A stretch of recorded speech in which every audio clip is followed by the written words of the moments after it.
You're listening to Talking to Teens, where we speak with leading experts from a variety of disciplines about the art and science of parenting teenagers. I'm your host, Andy Earle.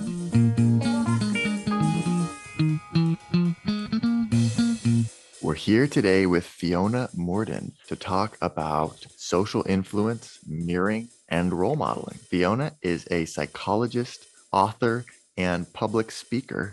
She's worked with high performers across business, healthcare, sports, and politics for the last 18 years, helping them achieve optimal performance.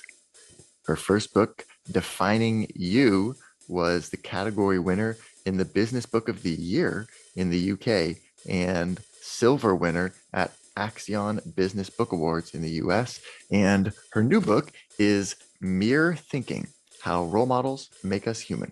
We're going to be speaking with Fiona today about the ways in which we all unconsciously influence each other.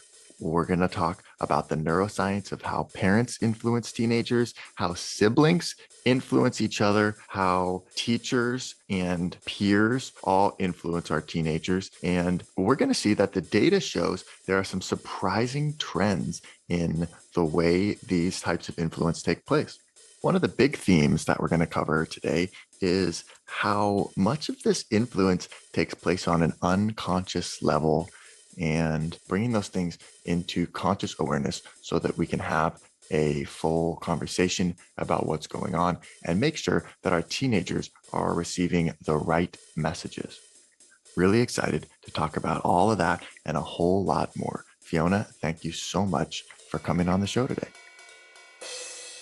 We talk about role modeling on the show a good amount, but now we're going to actually get to dive into some of the science and the neuroscience behind role modeling and what's actually going on in the brain. And also something I'm really fascinated in is social norms and how we influence each other. So I'm pretty excited about this. What got you into these topics, and specifically mirror neurons? And your book is called Mere Thinking. Why is that something that you felt was a topic to write a book about?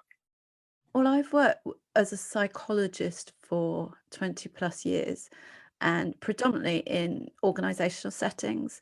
And I see how a leader influences so many people, not just their team, but also their team's team.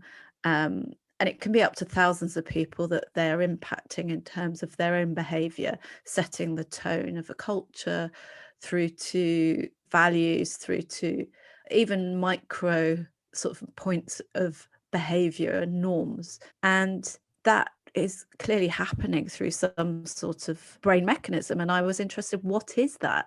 What's behind it? What is it that's creating these imitations, in effect, that we're not most of the time consciously aware of? Yeah. With neuroscience, that we've got a huge sort of journey ahead of us. We're right at the beginning, and so can't make too many sweeping claims. But one of the areas that has been researched is the mirror neuron, and what has been termed the mirror system in the brain, which are the social systems that enable us to basically learn through watching and then doing.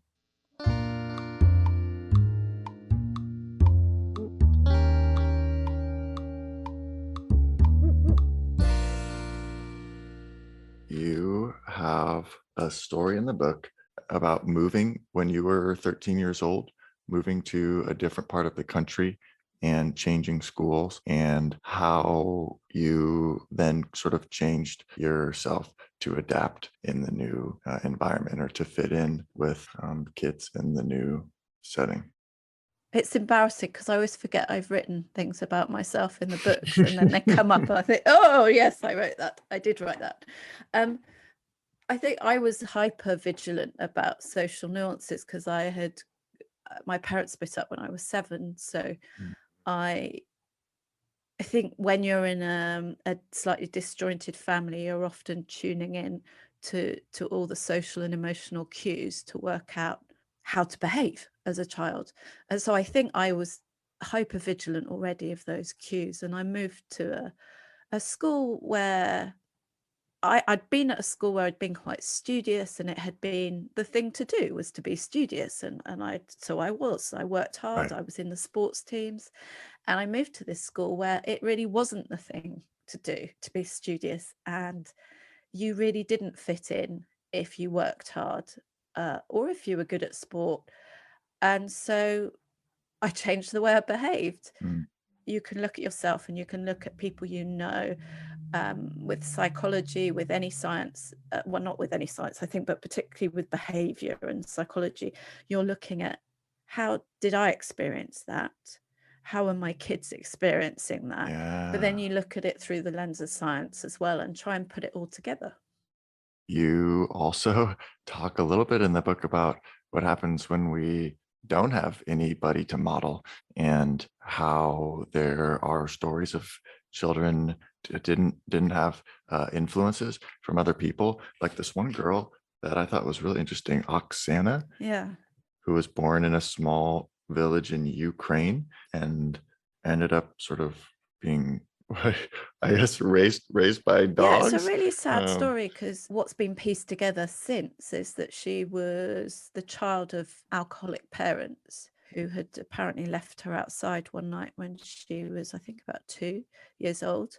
She was cold. She was, yeah, we imagine, very scared. And she curled up with dogs that roamed the area for warmth. And then, for one reason or another, she ended up being brought up by those dogs. So the things that we would expect, she wouldn't be able to read, she wouldn't be able to write, she wouldn't be able to do math.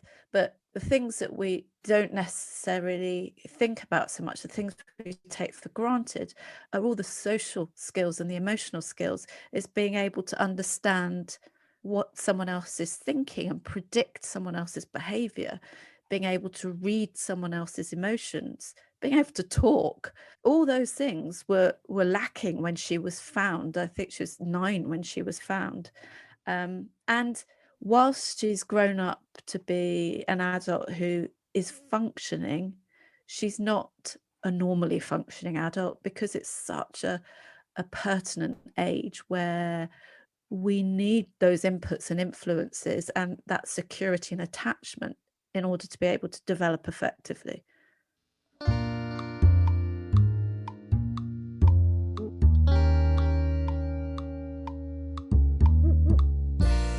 as parents, a lot of times, especially with teenagers, we feel like we don't have that much influence, or that they don't listen to what we say. They seem to be just want to do their own thing. But you do point to some research in the book suggesting that parents are one of the strongest influences on teenage behavior and what careers they become interested in, and what sort of traits they develop. I thought that was encouraging to see. It's another thing that I found fascinating when I was exploring research, that while we look at teens and we think, well, they're more influenced by their peers or they're more influenced by influencers.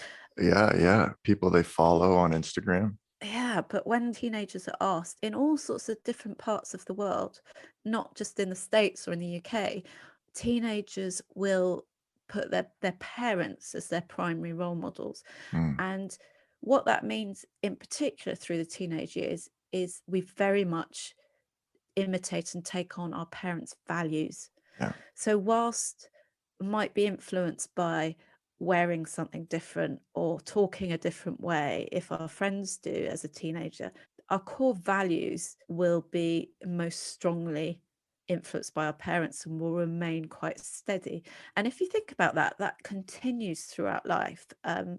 We tend to maintain the values that our parents had, yeah.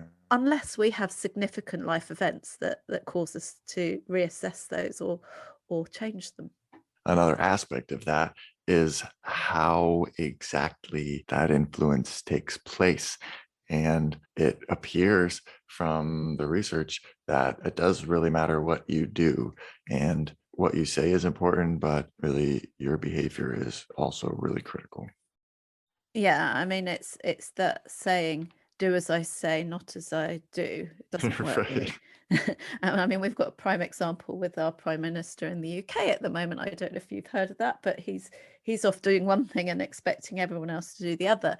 And when I'm working with leaders, I'll say exactly the same thing, but I will refer them often to their teenage kids or nephews or nieces, and I'll say, if you were to tell your children to put their phone away, but you sat on yours all through dinner, Yep. do you think they're not going to say anything? Right.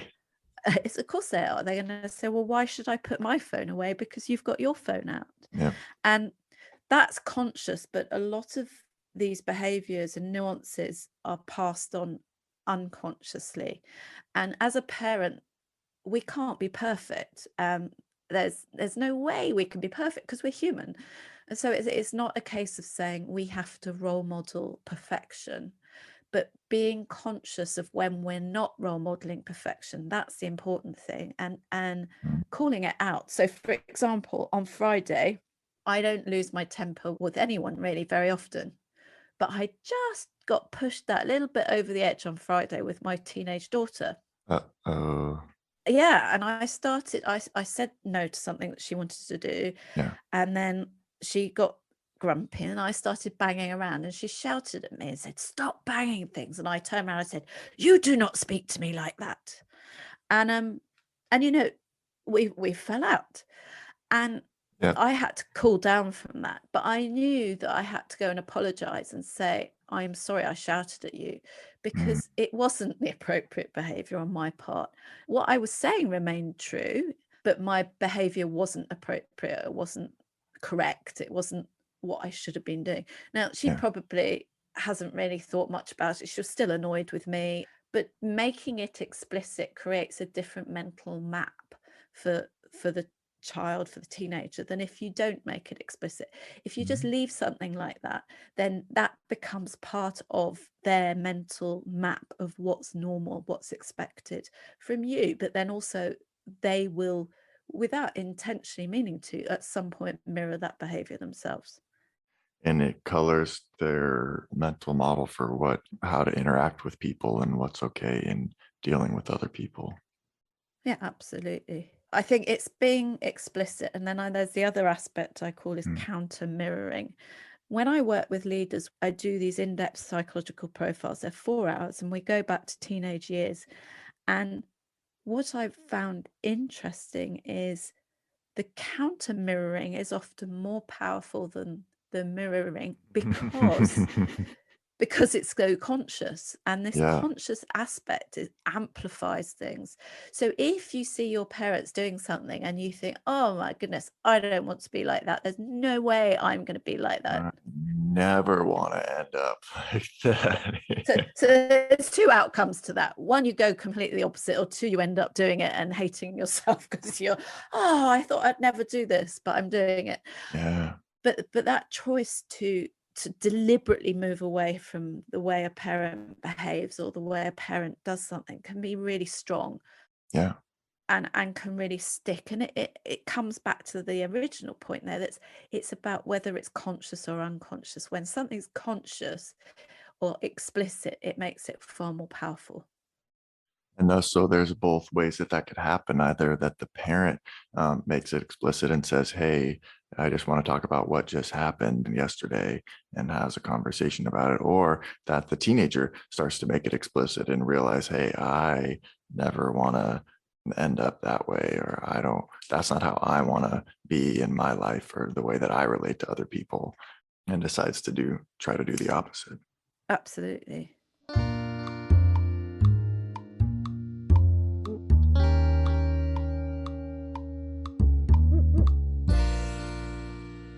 We also have some interesting stuff in the book about siblings, how siblings influence each other.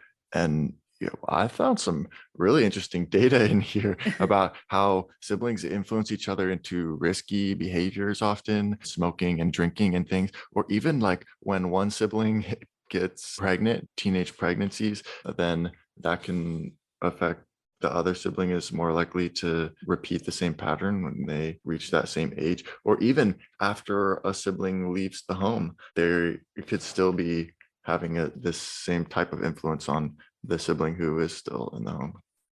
Yeah, and it's interesting, even in adults who've grown up in normal families, where women in their 30s will be getting pregnant at similar age as their sister, um, which is just really interesting.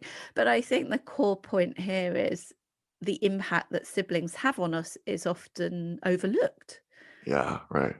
Siblings do have a massive influence because they're normalizing that behavior, but they're also the only people in the world who are experiencing the exact same pressure cooker of family life as we are, the exact same mix of beliefs and values and experiences, which makes it very unique. Yeah.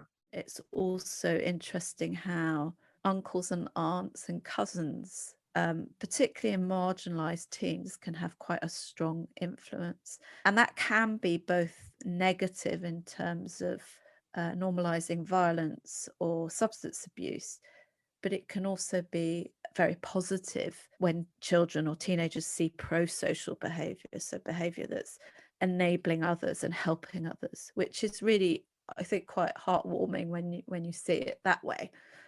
Yeah. And similarly, there's things on pro-social behavior among peers.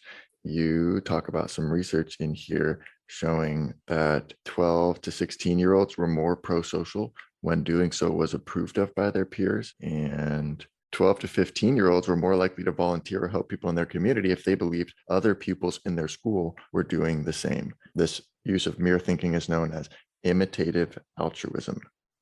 Yeah, I love that term. I think that's a great term, and I mean, I love this concept of pro-social behavior across society anyway. I think it's something that we tend to underestimate in humans. Yeah. And I think if people are given the vehicles to be able to be pro-social, it doesn't take much for them to do so. And it has a massively positive impact on all sorts of aspects of mental health, but also there's a UN, I don't know if you've seen the UN happiness report. I think it was the 2018 UN happiness report. They looked at the impacts of pro-social behavior on economies, and pro-social Mhm. behavior has been shown to improve the economic outcomes of countries. So it's not minor, it's not just about the individual. It literally has societal benefits from a feel-good perspective, a mental health perspective, right through to an economic. Yeah. So if we can encourage our teenagers and we can enable situations where they can be helpful and pro-social, then we're helping set up society to be a better place.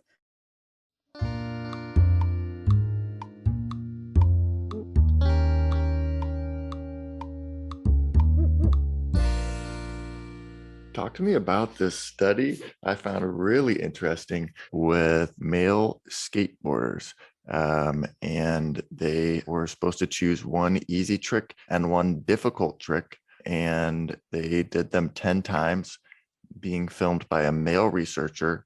Then they did them another 10 times with in front of an attractive 18-year-old female. And they behaved a little bit differently. That Yeah, they did that. So they took far greater risks in front of the attractive teenager. She was unaware that she was being planted as an attractive teenager, and they attested to the fact that she was attractive by sort of comments that were collected by the experimenters. But I just love this experiment because it's not something that we're probably surprised at. If you imagine a group of boys doing skateboarding and there's this attractive girl or attractive girls walk past, then they'll up the ante and they'll try and right. look a little bit more impressive. But it's actually because of levels of testosterone, and because of in that age group, there's that social brain is incredibly finely tuned to what's going on around them, and for boys that will often result in making riskier decisions. That makes a lot of sense. I think it's not surprising, but it's really interesting just how these things can be tested in the lab. And I wonder what is the equivalent of that for girls. Yeah, it's interesting. Actually, because I don't know what the equivalent is for girls. Yeah. I imagine it would be oh, I don't know. Actually, I don't even want to suppose what it would be Okay. because Right. because we don't know, do we? But they don't tend to take more risks to impress boys. Or there's not data like suggesting that. No, I mean, that's not so much where you'll see those sorts of behaviors. I mean, in boys, for example, another thing, another interesting experiment was when boys were playing driving games. Ah, If they had a peer with them, so someone their age, they will take more risks. They're more susceptible to risks because it's this desire to show off and to be socially accepted by being impressive. yeah, yeah. So it's not just when they're showing off to members of opposite sex, but also when they're just trying to show off to their friends as well. Yeah, and there's research shows that there are high levels of testosterone in teenage boys than we would say in an adult male or a female, and another impact of that is that it in effect it blocks some aspects of the mirror system. So the mirror system isn't just responsible for imitative behavior, it's also responsible, if you think back to Oxana Malaya, that example you gave before, of being able to read social and emotional cues and being able to read the nuances and respond to those. Yeah, And what happens is that because of that higher level of testosterone, those sympathetic or empathic capabilities are slightly blocked in teenage boys, which means they're more single focused and they're also more likely to miss the nuances of behavior that we would normally see people picking up on. And again, it's not surprising if you think about a teenage boy, that makes sense. totally. Yeah. And then the recommendation from researchers is you direct those behaviors into safe risks because they will take more risks. So it's things like rock climbing or martial arts, skiing. If obviously you have to be a relatively affluent family to be doing that, but it's looking at other ways of directing that behavior that is more positive.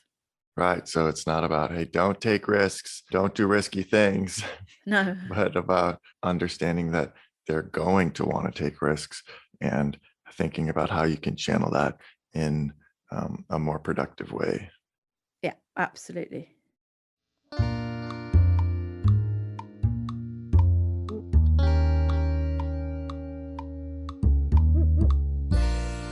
We talked about how parents are often at the top of the list of influential role models for teenagers. But then what's interesting is that you say teachers seem to be not as high on the list, not as significant of role models. That in one 2016 study interviewing 220 teenagers, of all the people these teenagers came into contact with, family members were nominated most frequently as role models, followed by close friends. Teachers fell within the last category, lost somewhere among other adults.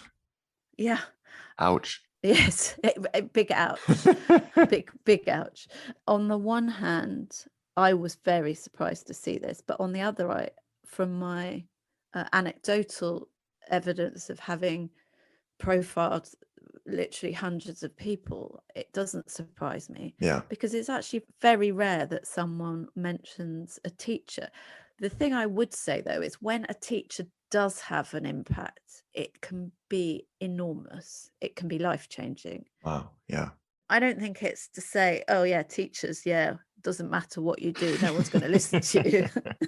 I think it's more around, partly around the opportunity, because in the UK school system, for example, teenagers will move around between classes, so they may only see the same teacher a few times a week. Right. Yeah. They don't have a huge amount of exposure to them. Yeah. And it's very difficult to build the connection and trust, which we know connection and trust are two fundamental underpinnings of whether we do imitate someone or not, whether we do let their behavior influence our behavior, whether that's conscious or unconscious. And so that plays a role in getting in the way for teachers. And I think kids are more interested in what their peers think a lot of the time than what their teacher thinks. Right. So they're looking left and right to see, well, what do my mates find that funny? If they do, I'll carry on, even if the teacher's getting cross at me. Hey, we're here today with Fiona Murden talking about the neuroscience of role modeling and social influence. And we're not done yet. Here's a look at what's coming up in the second half of the show. What are you going to do when you're standing in line? You're going to look at your notifications, or you're going to look at someone doing a TikTok. So that precious brain activity is being taken away. And that doesn't just impact learning, it impacts mental well-being, and it also impacts creativity. I don't think we can tell our kids to not be on those things, because I think it's actually become interwoven into social norms. So they end up being slightly outcast if they're not part of those things. They don't know what's going on. They don't know what their friends are doing. But I think we do need to be consciously aware of the fact that it's depriving them of very precious mental space that they need, and thinking about ways that we can constructively bring that back into their lives. A bit like when we're saying with the risky behaviours, let's redirect it. You get these piecemeal bits of information which they're being bombarded by. And that means that they don't have necessary clarity over which values to believe in, which beliefs, which people to emulate, because there are so many, and it's being delivered in such an unnatural way.